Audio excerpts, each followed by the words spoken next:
Good afternoon, everybody. And first, I've got to say thank you to everybody on the screen in front of me. As a UNH alumni, it's just wonderful to be part of this program and be able to take advantage of it and meet all of you.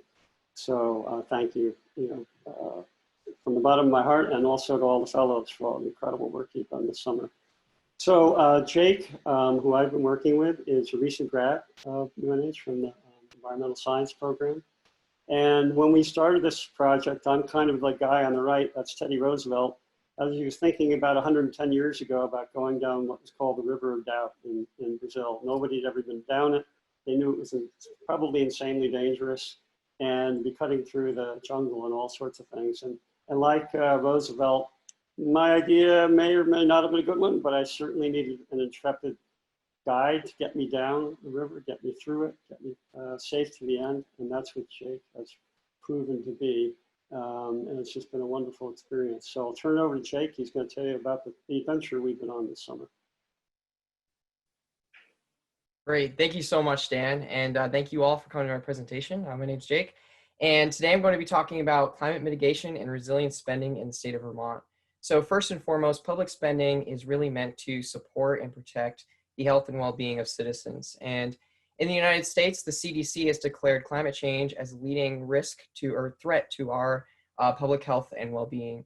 So this summer with Dan and Solavita, I've investigated the degree to which Vermont programs are mitigating greenhouse gas emissions in Vermont, supporting resilience to climate risks, and addressing the disproportionate risk to vulnerable communities.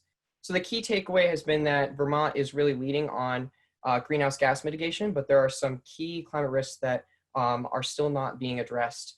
In the context of water management and public health, there are a few federal programs that assist with assessing these risks, but there are only small solutions. And in the context of the economy, when we think about vulnerable industries like the ski industry, these risks are hardly being addressed or assessed in the state, and we are hoping that the state will step up to the plate and think about those things.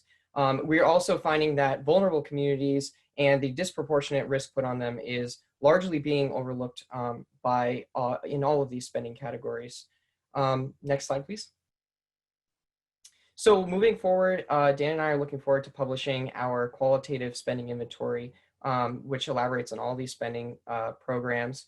And we're also going to be publishing a commentary that will describe our research, and at the end, hopefully connect with legislative officials and produce an ask for legislative action this fall.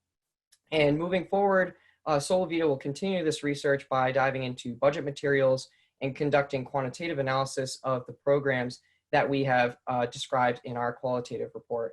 And together, we're hoping that the quantitative and qualitative piece of this research will continue to support policy advocacy and legislative action to address the neglected risks that we've highlighted. Next slide, please.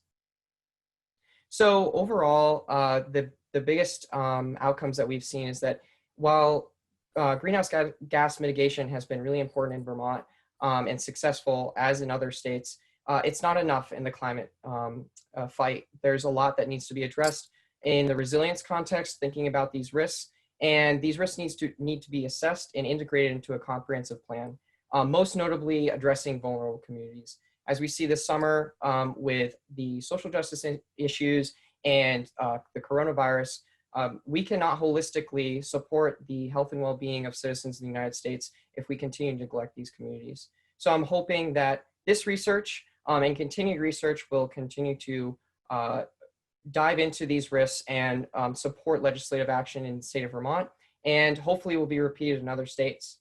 And so, yeah, I just want to take the time to thank all the 22 people who gave Dan and I their time and contributions to this research.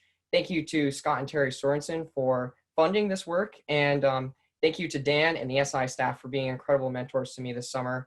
And I've really enjoyed getting to know all the fellows. I really look forward to staying in touch with all of you beyond the summer. So thank you all for listening.